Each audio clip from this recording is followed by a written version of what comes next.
Metamorphosis by Franz Kafka. Translated by David Wyllie. Mother, mother, said Gregor gently, looking up at her. He had completely forgotten the chief clerk for the moment, but could not help himself snapping in the air with his jaws at the sight of the flow of coffee. That set his mother screaming anew. She fled from the table and into the arms of his father as he rushed towards her. Gregor, though, had no time to spare for his parents now. The chief clerk had already reached the stairs. With his chin on the banister, he looked back for the last time. Gregor made a run for him. He wanted to be sure of reaching him. The chief clerk must have expected something, as he leapt down several steps at once and disappeared, his shouts resounding all around the staircase. The flight of the chief clerk seemed, unfortunately, to put Gregor's father into a panic as well. Until then, he had been relatively self-controlled, but now, instead of running after the chief clerk himself, or at least not impeding Gregor as he ran after him, Gregor's father seized the chief clerk's stick in his right hand. The chief clerk had left it behind on a chair, along with his hat and overcoat, picked up a large newspaper from the table with his left, and used them to drive Gregor back into his room, stamping his foot at him as he went. Gregor's appeals to his father were of no help. His appeals were simply not understood. However much he humbly turned his head, his father merely stamped his foot all the harder. Across the room, despite the chilly weather, Gregor's mother had pulled open a window, leant far out of it, and pressed her hands to her face. A strong draught of air flew in from the street towards the stairway. The curtains flew up, the newspapers on the table fluttered, and some of them were blown onto the floor. Nothing would stop Gregor's father as he drove him back, making hissing noises at him like a wild man. Gregor had never had any practice in moving backwards and was only able to go very slowly. If Gregor had only been allowed to turn round, he would have been back in his room straight away, but he was afraid that if he took the time to do that, his father would become impatient, and there was the threat of a lethal blow to his back or head from the stick in his father's hand any moment. Eventually, though, Gregor realized that he had no choice, as he saw, to his disgust, that he was quite incapable of going backwards in a straight line, so he began, as quickly as possible, and with frequent anxious glances at his father, to turn himself round. It went very slowly, but perhaps his father was able to see his good intentions, as he did nothing to hinder him. In fact, now and then he used the tip of his stick to give directions from a distance as to which way to turn. If only his father would stop that unbearable hissing. It was making Gregor quite confused.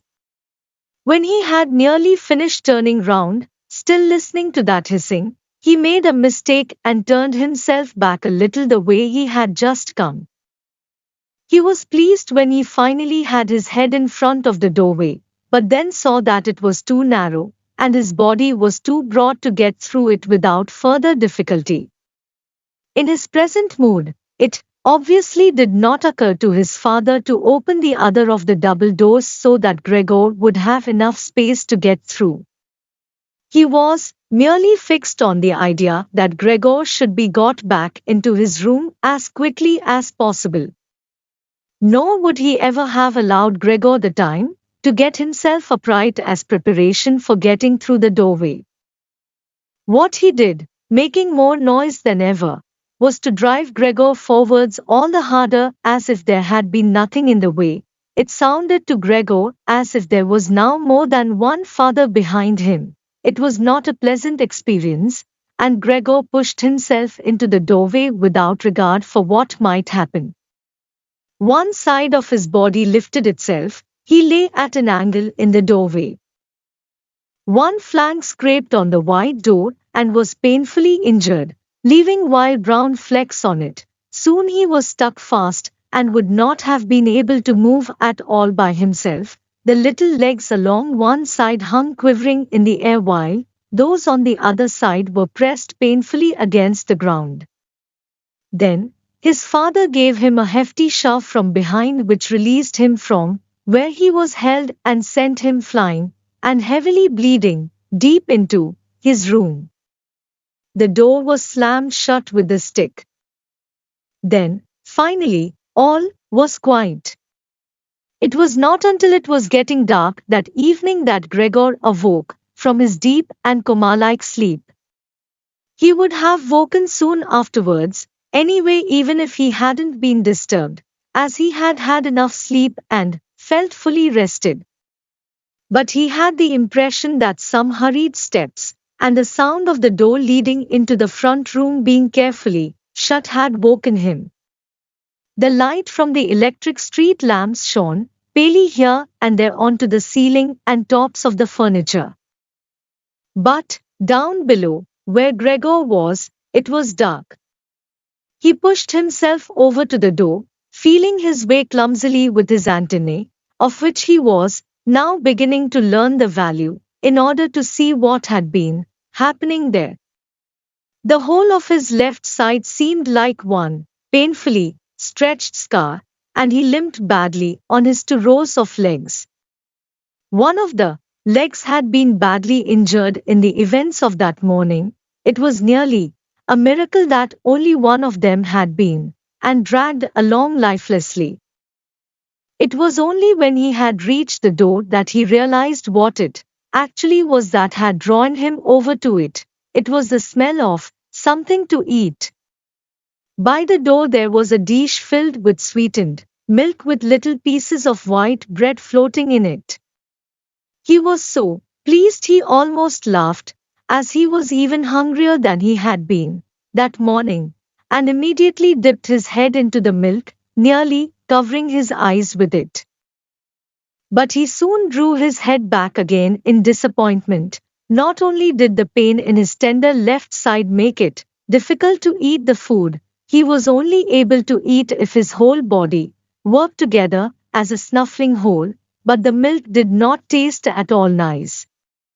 Milk like this was normally his favorite drink, and his sister had certainly left it there for him because of that.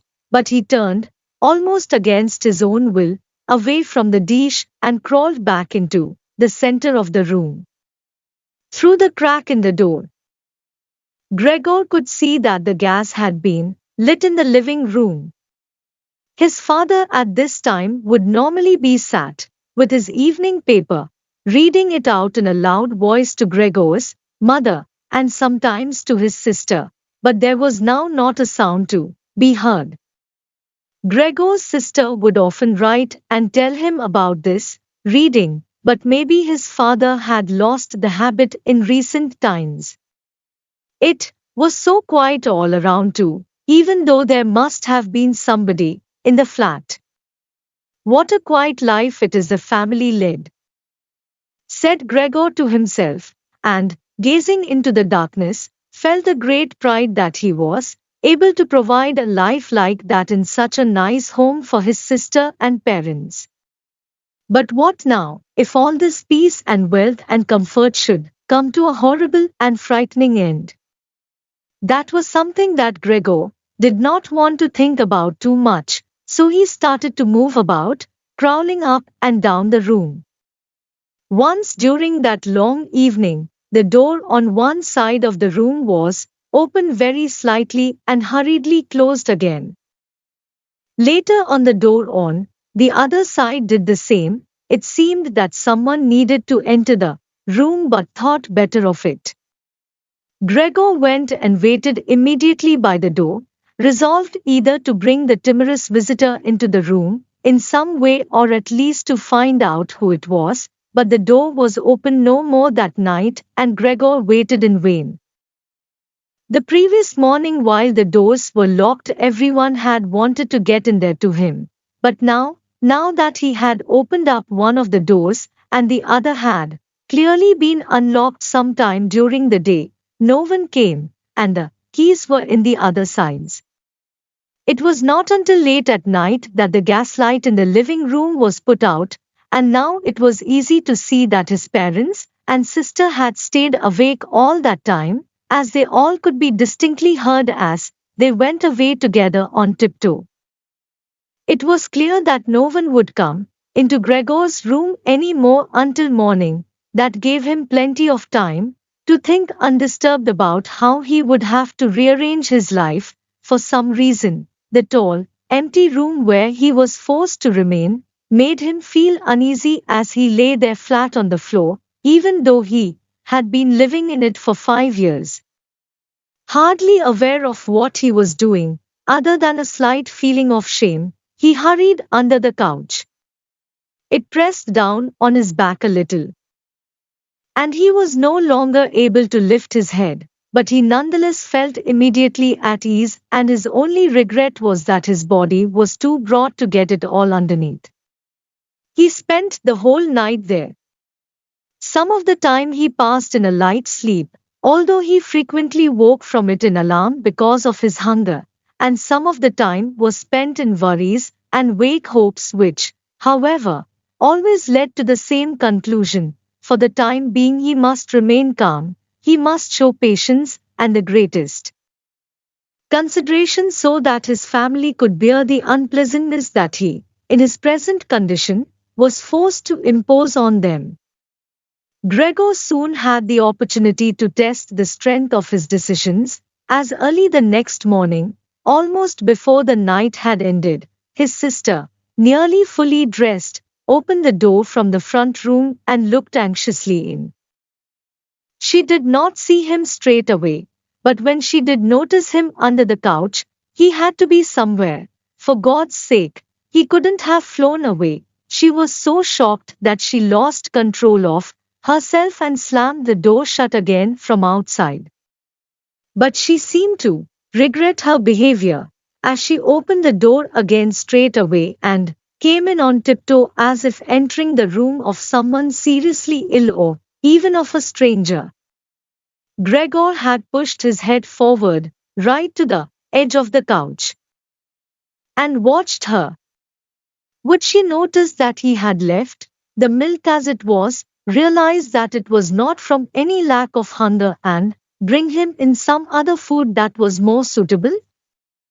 If she didn't do it herself, he would rather go hungry than draw her attention to it, although he did feel a terrible urge to rush forward from under the couch, throw himself at his sister's feet, and beg her for something good to eat.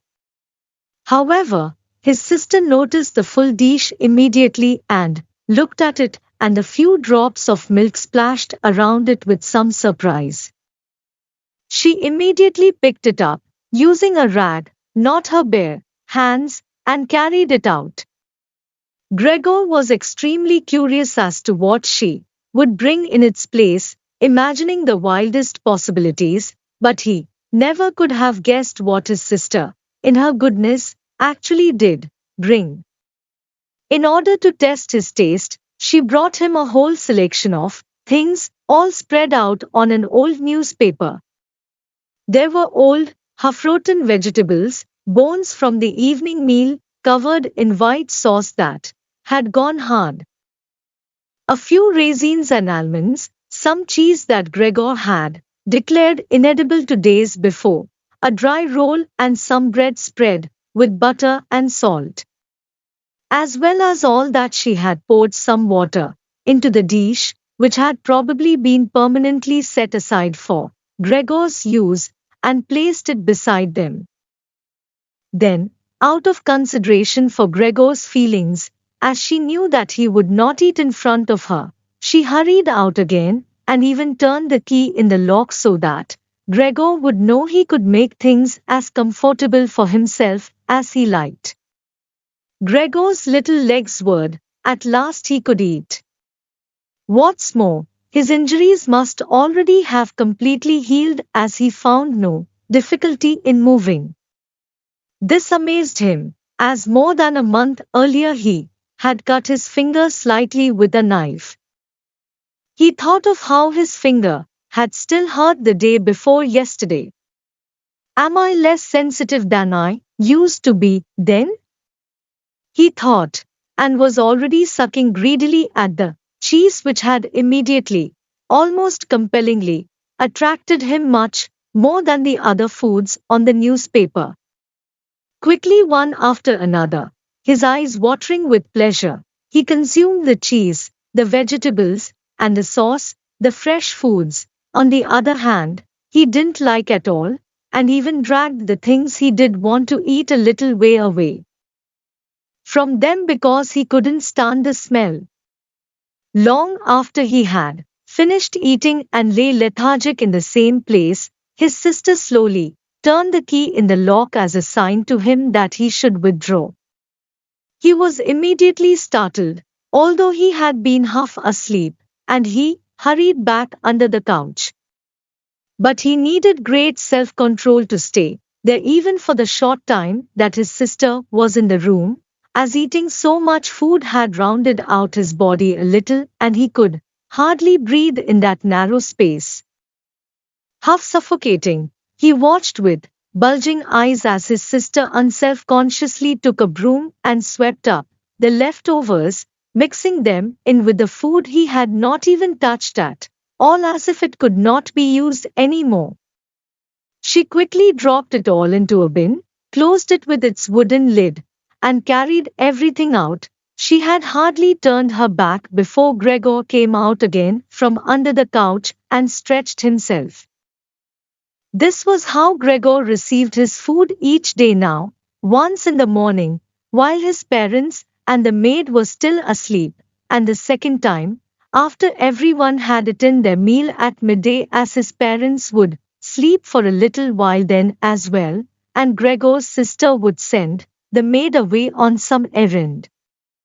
Gregor's father and mother certainly did not want him to starve either, but perhaps it would have been more than they could stand to have any more experience of his feeding than being told about it, and perhaps his sister wanted to spare them what distress she could, as they were indeed suffering enough.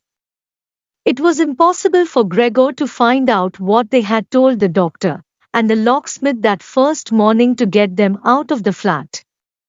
As nobody could understand him, nobody, not even his sister, thought that he could understand them, so he had to be content to hear his sister's sighs and appeals to the saints as she moved about his room.